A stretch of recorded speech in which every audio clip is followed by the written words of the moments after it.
রানীর অর্থ বিভাগীয় মন্ত্রী জ্যোৎস্না ঘোষণা করলেন রাজ্যের যত সব কাঁচা সড়ক পাকা হবে, রাজপথে সিঁদুর পড়লে আবার কুড়িয়ে নেওয়া যাবে।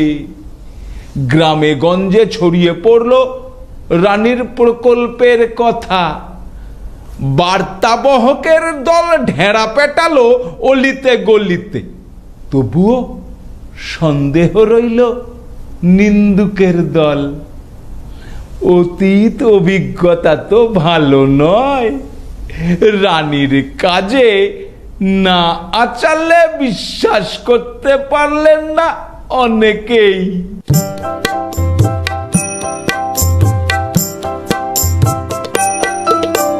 পথ সারাবো বলে এবার ঠেলা পেতেছি।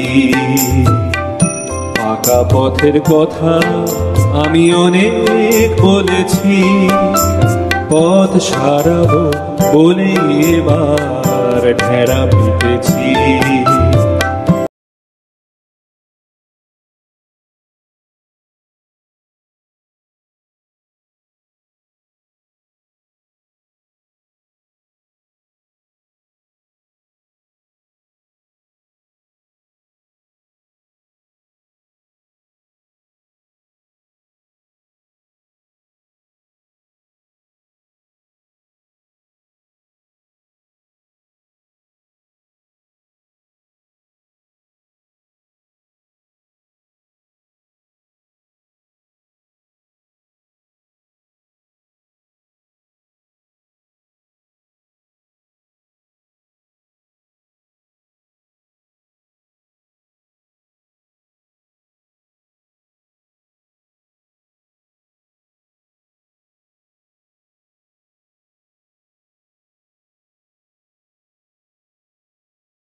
নতুন সে সকালে শিল্প কৃষি শিক্ষা সবই জলে ফেলেছি।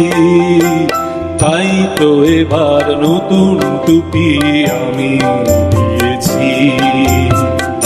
পাকা পথের কথা আমি অনেক বলেছি।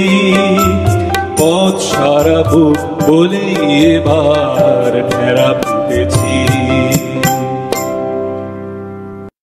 সামনেই তখন গ্রাম নির্বাচন।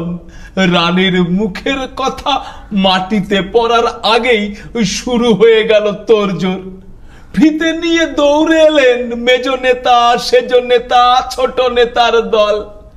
একই রাস্তা বারবার মাপা হতে লাগলো। কর্মযজ্ঞে মানুষ ভাবলো তবে বোধহয় বিশাল কিছু একটা হতে যাচ্ছে। আর রাস্তার কচি বাচ্চাগুলিকে দুর্ঘটনার মুখে পড়তে হবে না। রাস্তায় রথ আটকে নষ্ট হয়ে যাবে না গর্ভের শিশু। চিকিৎসালয়ে পৌঁছানোর আগেই মারা যাবে না কোনো অসহায় বৃদ্ধ। ওদিকে রানী ভাবলেন এ তো ভারী মজা। প্রতি নির্বাচনের আগে উন্নয়নের গাজর ঝোলালেই বৈতরণী পেরোনো যাবে বিনা চিন্তায়। রানীর সাঙ্গপাঙ্গর দল রাস্তা বানাতে লাগলো মহা সমারোহে। বুক বাজিয়ে বলতে লাগলো উন্নয়নের কথা। নিন্দুকেরা মুখ খুলতে গেলে গ্রামের মানুষরা তাদের গরম ভাতে বেশি করে নুন দিয়ে দিল একেবারে গুণ গাওয়ার জন্য। মুখ বন্ধ হলো নিন্দুকের। রানী কাজ চলছে, চপ সরকার চলছে।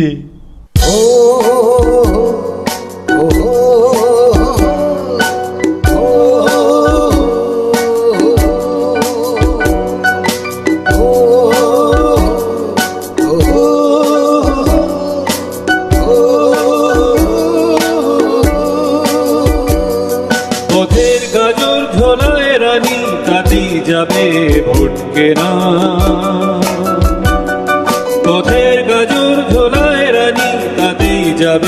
ভোট কেনা। জনস্রোতের একই গতে মিছে বুলির ঠিকানা, না যায় চেনা না যায় জানা। পথের গাজর ঝোলায় রানী, তাতেই যাবে ভোট কেনা। অনেক তো দিন কেটে গেল এ বিশ্বাসে, মিশিয়ে গেল রাজ্য যে নিঃ নিঃশ্বাসে। তোমার আমার সবার স্বপন ডুবে প্রাণের মোহনায় পরোয়ানা। না যায় চেনা না যায় জানা। পথের গাজর ঝোলায় রানী, তাতেই যাবে ভোট কেনা। তৈরি হলো মাইলের পর মাইল, আর সেই পথে চললো রানীর জুড়ি গাড়ি। সকলে বলল এরকম পথ দেখেনি কেউ আগে, এই চকচকে কালো একেবারে অজগরের মতো পথ। সবাই ধন্য ধন্য করতে লাগলো রানীকে। কিন্তু কিছুদিন যেতে না যেতেই ওমা সে কি, এই চটলা চটলা পিচ উঠতে লাগলো। একটু বৃষ্টি পড়লেই একেবারে ওই চুলকে 44। সবাই মিলে দল বেঁধে গেল ওই নেতার বাড়িতে। নেতা তখন বিদেশি পানীয় খাচ্ছিলেন, পোড়া মাংস সহযোগে। বাড়ির সামনে ভিড় দেখে রীতিমতো বিরক্ত নেতা। এই জনগণ বললেন, ঢাকঢোল পিটিয়ে রাস্তা তৈরি হলো, তা সে রাস্তার এমন দৈন্যদশা কেন? নেতা বললেন, ওই যাদের বরাত দেওয়া হয়েছে তাদের দোষ।